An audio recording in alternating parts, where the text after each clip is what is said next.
জীবনের জন্য ওনাকে লড়তে হয়েছে। পরবর্তী কালে উনি এই ফ্যাসিস্ট সরকারের আমলে অবিচল থেকে, গণতন্ত্রের প্রতি অবিচল থেকে, দেশের মানুষের অধিকারের প্রতি অবিচল থেকে, মানুষের মালিকানা, দেশ বাঁচাও মানুষ বাঁচাও চিন্তায় অবিচল থেকে নিজের জীবনের ঝুঁকি নিয়ে এখনো জীবন যুদ্ধ উনি লড়ছেন শুধুমাত্র বাংলাদেশকে ফিরে পাওয়ার জন্য। তারেক রহমান সাহেব এই যে সংহতি ভালোভাবে ধারণ করেছেন, উনি পুরো জাতিকে চিন্তা করছেন, পুরো গোষ্ঠীকে চিন্তা করেন। প্লুরালিস্টিক ডেমোক্রেসি, যে বহুত্ববাদের থেকে আমাদের বাংলাদেশ জাতীয়তাবাদী দলের চিন্তা, বহুত্ববাদ, সেই চিন্তাকে ধারণ করে নতুন বাংলাদেশের যে চিন্তা ধারণা এবং সংস্কারের মাধ্যমে একটি নতুন বাংলাদেশ গড়ার প্রত্যয় শেখ হাসিনার পতনের অনেক আগে থেকে বিএনপি করেছে। আজকে তো দেখি সংস্কারের কথা বলছেন, মনে হচ্ছে সংস্কার একটা নতুন বিষয়। বিএনপির জন্য সংস্কার কোনো নতুন বিষয় না। 6 বছর আগে দেশনেত্রী বেগম খালেদা জিয়া ভিশন 2030 মাধ্যমে সংস্কারের কথা বলেছেন। বাংলাদেশকে নিয়ে আমাদের ভবিষ্যতের ভাবনা দেশনেত্রী বেগম খালেদা জিয়া 6 বছর আগে দিয়েছে। যারা আজকে নতুন নতুন সংস্কারের কথা বলছেন তাদের অবগতির জন্য আমি বিষয়টা বলছি। জনাব তারেক রহমান সাহেব 1 বছর অধিক বেশি সময়ে 31 পয়েন্ট সংস্কারের প্রস্তাব দিয়েছেন এবং আপনারা সবাই জানেন 31 পয়েন্ট সংস্কার উনি আবারও জাতীয় সংহতি, জাতীয় ঐক্যের মাধ্যমে 31 পয়েন্ট কিন্তু বিএনপি একা করে নেই। আমাদের এখানে আমাদের যুগপৎ আন্দোলনে যতগুলো দল ছিল সবাইকে নিয়ে আমরা 31 পয়েন্ট করেছি। অর্থাৎ ওই যে সংহতি, জাতীয় ঐক্যের চিন্তা তারেক রহমান সাহেব সবসময় করে আসছে। বিএনপি একা নয়, বিএনপি একা তো বাংলাদেশ না, বাংলাদেশ তো সবাইকে মিলে।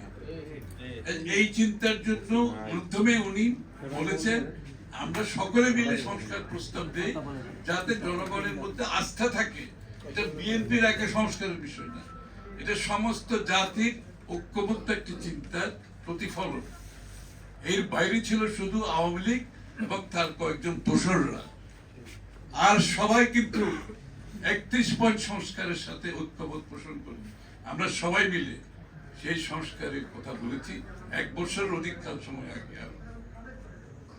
তাদের অবগতির জন্য বলছি, শুধুমাত্র তাই নয়, তারেক রহমান সাহেব শুধু সবাইকে মিলে ঐক্যমতের পরিপ্রেক্ষিতে সংস্কার প্রস্তাব দেয়নি, এটা বাস্তবায়নের চিন্তা করেছেন কিভাবে।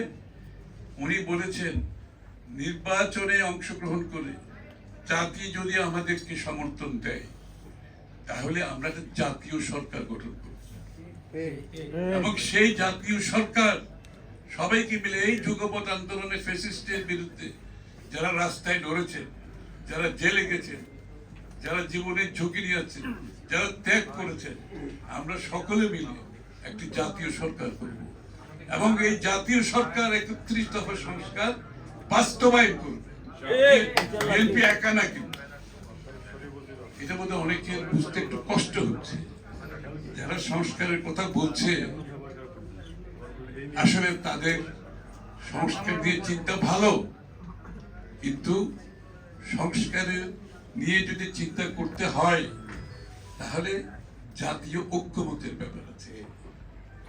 আর সবচেয়ে বড় কথা হচ্ছে সংস্কারের সাথে জড়িত যে গুরুত্বপূর্ণ বিষয়টি হচ্ছে জনগণের সমর্থনে আপনি সংস্কার করবেন, জনগণের আস্থা নিয়ে আপনি সংস্কার করবেন, জনমতের পরিপ্রেক্ষিতে আপনি সংস্কার করবেন।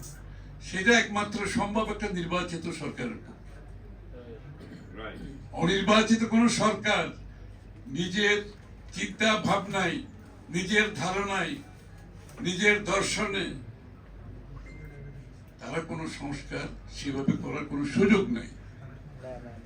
সংস্কারটা করতে হবে যেই সমস্ত বিষয়ে জাতীয় ঐক্যমত আছে সেগুলো তারা করতে পারে, এবং আমাদের বিএনপির পক্ষ থেকে আমাদের কোনো আপত্তিও নেই এই ব্যাপারে।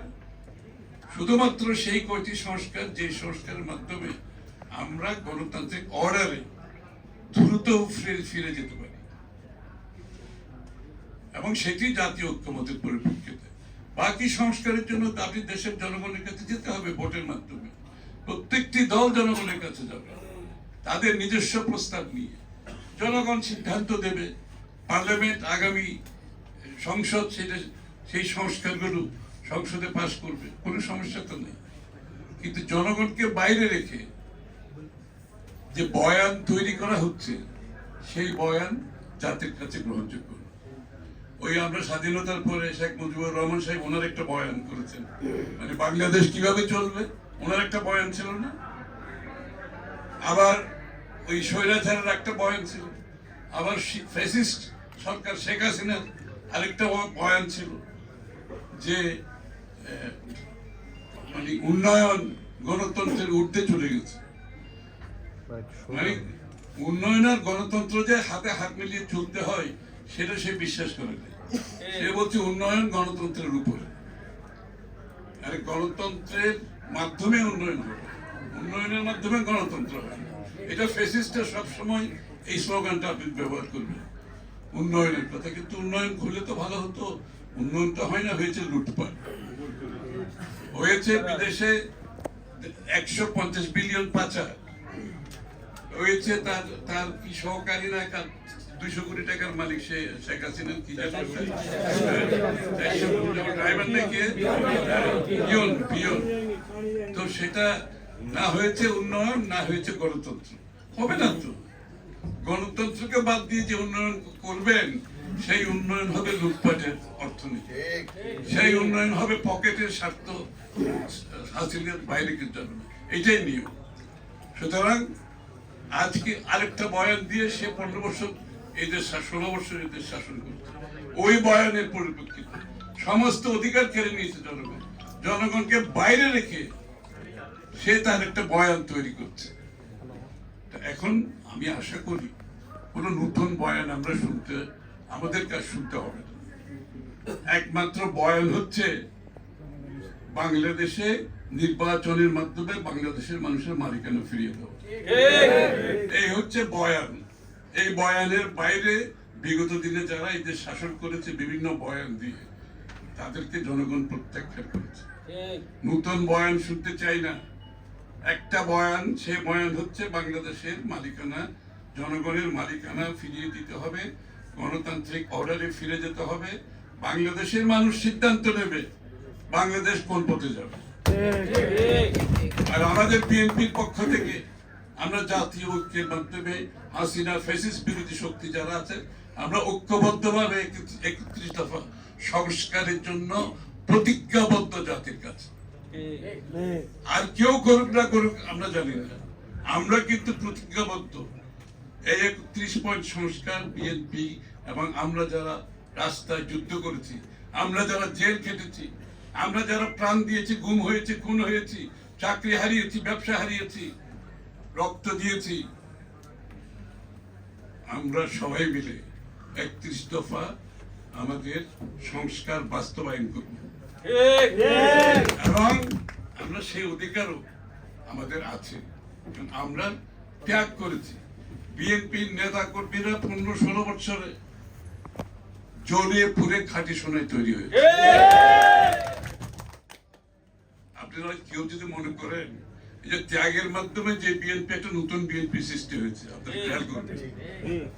আমি গতকালও চট্টগ্রামে বলেছি, আগের বিএনপি অনেক শক্তিশালী ছিল। আগের বিএনপি বাংলাদেশি জাতীয়তাবাদের মাধ্যমে জাতিকে ঐক্য করেছিল, উন্নয়নের ধারা বাংলাদেশে প্রতিষ্ঠিত করেছিল, একটা নতুন বাংলাদেশ সৃষ্টি করেছিল। আজকের বিএনপি ত্যাগের মাধ্যমে সেটা অন্য জায়গায় এসে পৌঁছেছে। বিএনপি নেতা কর্মীরা ত্যাগ করতে শিখেছে, জীবন দিতে শিখেছে, রক্ত দিতে শিখেছে, প্রতিবাদ করতে শিখেছে। সুতরাং এই বিএনপি একটু অন্য চরিত্রে এখন এসে পৌঁছেছে, এটা বুঝতে হবে অনেক। এবং আমরা কিন্তু গণতন্ত্রের লড়াই থেমে থাকবো।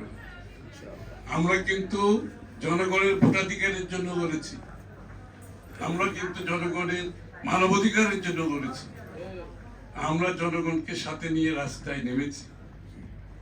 আমাদের পথ চলা এখনো শেষ হয়নি। যত সত্তর বাংলাদেশে একটি নির্বাচিত সংসদ সরকার গঠিত হবে, যারা জনগণের কাছে দায়বদ্ধ থাকবে, জবাবদিহিত। আপনি যদি নির্বাচিত না হন, আপনার তো কোনো দায়বদ্ধতা নেই, আপনার তো কোনো জবাবদিহিতা নেই। এটাই তো বারবার হাসিনার কোনো জবাবদিহিতা ছিল, আর সে তো নির্বাচিত ছিল না। হ্যাঁ, ওই শেখ মুজিবুর রহমান সাহেবের সময় উনি যে বাকশাল করেছিল একদলীয় শাসন, ওনার তো কোনো নির্বাচনের কোনো ধার ধারতে হয় না।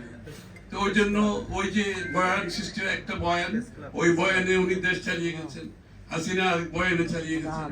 আমরা নতুন বয়ান চাই না, একমাত্র বয়ান হতে গণতান্ত্রিক অর্ডার ফিরে আসতে হবে, জনগণের কাছে জনগণের মালিকানা ফিরিয়ে দিতে হবে, জনগণ সিদ্ধান্ত নেবে। আপনি গণতন্ত্রের কথা বলবেন আর নতুন নতুন বয়ান সৃষ্টি করে জনগণের ক্ষমতা আপনি আপনি সীমিত করবেন, কিংবা কেড়ে নেওয়ার চেষ্টা করবেন, কিংবা জনগণকে বাইরে রেখে সিদ্ধান্ত দেওয়ার চেষ্টা করবেন, সেটা গ্রহণযোগ্য হবে না বাংলাদেশের মানুষের কাছে।